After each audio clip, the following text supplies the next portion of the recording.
a week-long event, right? But in actuality, this is the first year it's officially a week-long event, I believe, or was it last year? No, I think this year's the first year it's officially a week-long event. It's always been like a weekend event, maybe 4 days, kind of Thursday, Friday, Saturday, Sunday, but people kept showing up earlier and earlier, and it just unofficially became a week-long event. Well, not only that, there's Burning Porcupine, which kind of tries to emulate Burning Man Festival a bit, but that goes on starting the day that Pork Fest ends for a whole nother week. And another you can keep going if you're really well. Oh, yeah, at Burning Porcupine, which is another different event, but same idea. Exactly. And so I think Carla, who's also known as Queen Quill, she's the president of the Free State Project right now, she mentioned to some people at a major event tonight in the pavilion,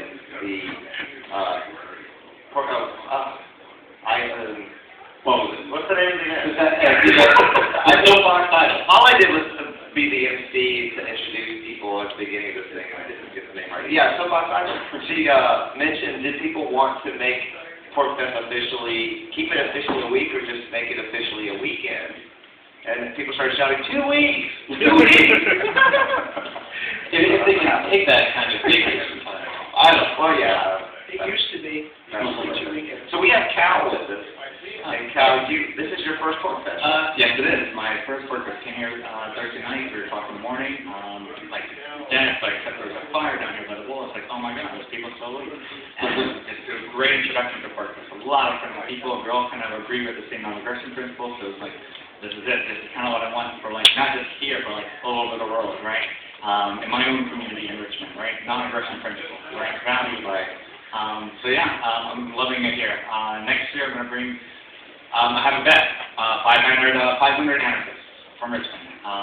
Wow. Bring here to Pork Fest next year. If you do that, you might get the record. Well, and in some of them, a good number of them actually decided to move after that point, and you could take credit for it, then you would win some kind of award for that for recruitment. I was happy with just packing a car full one year, but one person in that carload that we took up all the way from Florida had packed enough of his belongings and loved it so much here once he got here. He stayed. He didn't know. I've heard that story from more than one person. That happens occasionally. Someone comes up, I guess they're fairly affordable at the time, and maybe just takes a quick trip home to get some more stuff, or to send their stuff back by shipping it, or something like that, and they just stay. For me, it was 2 or 3 months later before I actually made the move. Yeah, I love the whole free key movement. Actually, I think somehow, I remember coming across it a while ago. I think that probably gave me some of the ideas when I did the Liberate RVA, right? The antithesis to the Wall Street movement, right?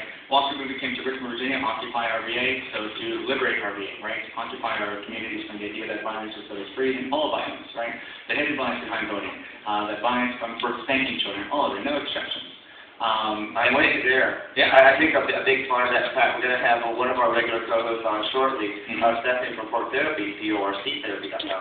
She talks about liberty extending beyond just how government treats into our lives, how we interact with other people. And I like to talk about that on this show a lot too. Yeah.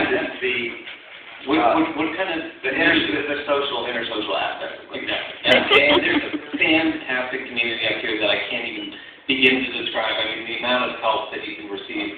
There are charitable organizations for people that might not be able to afford classes at the time to, 411, give a call, and people will come running to your aid if they're in the area. But it's great to see it pop that happen without the government mandate. Right. And taxes are paid for it. Because the individuals value it, so it's going to happen. There's going to be some either profit in it or value. And you're from Richmond, right? Yes, correct. I love seeing this pop up all over kind of Orlando. How great to have a real anarchist movement, right? No exception, no smashing the state, none of that stuff. This isn't an escape for the state to lock you up. They want you to do violence. They already know how to handle you, right? The state does violence, and they want you to do violence so they can. And how much freedom can you talk about? They know how to play the violence. Right. You're not going to beat them at the Right. It's like 1984 here's the pamphlet, and they think the way to end the state is through violence, right? And that's where all of this starts. Spanking, you teach your children that violence is the way to solve problems, and of course, eventually they become to accept the state. And I'm glad that you're talking about this and putting so much emphasis on it, because someone hears the word anarchy, and of course the state has demonized that word. It doesn't mean chaos. No, but the state wants you to think it means chaos. So what does it mean? What are they saying? well, without us, Right. chaos will erupt. Right. Therefore, anarchy is equal to chaos. Yeah. And that's what they've convinced people of. So you really have to emphasize that. I agree. And the root of liberty is the antithesis of violence. It's how do you make someone do something they don't want to do? It's right. Right. You can never, there's always that point that's made that, well, I can never make you do something. You always have a choice. If I'm holding a gun to your head, you don't have to do what I say. But you'll be dead if you don't. Right. Right. We're trying to have our celebrity May Day parade, and there's a lot of banners, a lot of signs, and some guy was asking, hey, can you hold this sign? It's like, no, I'm good, right? I see some of these signs like smash the state signs. I see some of these signs like there's a banner of like a unicorn. It sounds nice, rainbows, but the unicorn is bludgeoning up a cop, right? And it's like, no. There's another one that says, bisexuality, asexual, all that stuff, but jobs for everyone. And it seems like there's a political affiliation. Anarchism is not a political tradition, right? But there's only one banner that Actually, really is sort of a lack of. right, it's like atheism is not a religious belief, it's the same sort of thing. But there was one banner that was really good, comfortable, when a girl was like, my arms are tired, like, can you hold this? I was like, actually, I can. It was a multicolored, rainbow-colored banner that said unite. And I'm bisexual myself, so like, I can get behind that. What do you describe that? I said, I'm bisexual myself. Bisexual. Yeah, so I said, asexual. oh, no. I have to get behind that, right?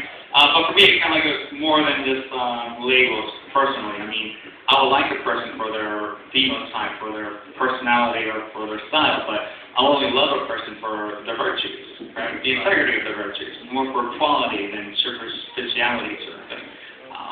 I guess in a way, doesn't that seem kind of pansexual? yeah, I guess so. I mean, love is It is gender. pansexual. Right, that's how I feel. And so that's sort of stuff I can get behind that, right?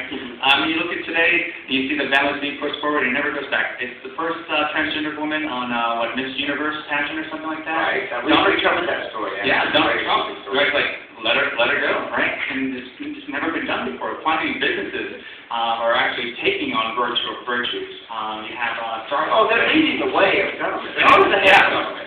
Every government catches up and gets all the credit. Right. But it was never been done before. This is the first time businesses are taking moral stances and realizing the value in taking moral stances, especially with Starbucks, especially with Donald Trump. And let me look at the opposite effect, to be honest with you. Look at Rush Limbaugh. Right, maybe 10 years ago, he kind of got away with those sexist remarks, but not today. Now when the virtues are pushed forward, right?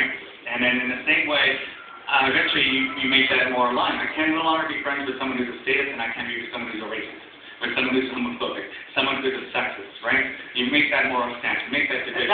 That's what makes the culture. I feel like putting politics first is putting the cart before the horse. Politics will always follow cultural change. Yeah. And that's what we need to be focusing on, cultural change, and that takes changing individual minds. I agree with you. But I feel violence is not the way to get there. Violence is not the way to foundation or to get there, or to start to having a real freedom movement, to have real freedom in our lifetime. It's a very confusing mixed message when you're trying to talk about liberty and violence at the same time. Cal, I heard you say that you aren't friends with statists. Now, I believe in, giving people kind of a longer leash than that, but then maybe would you truly believe it? No, for me it's more, I get to actually tell someone close to me, it's like, I can't be friends with you.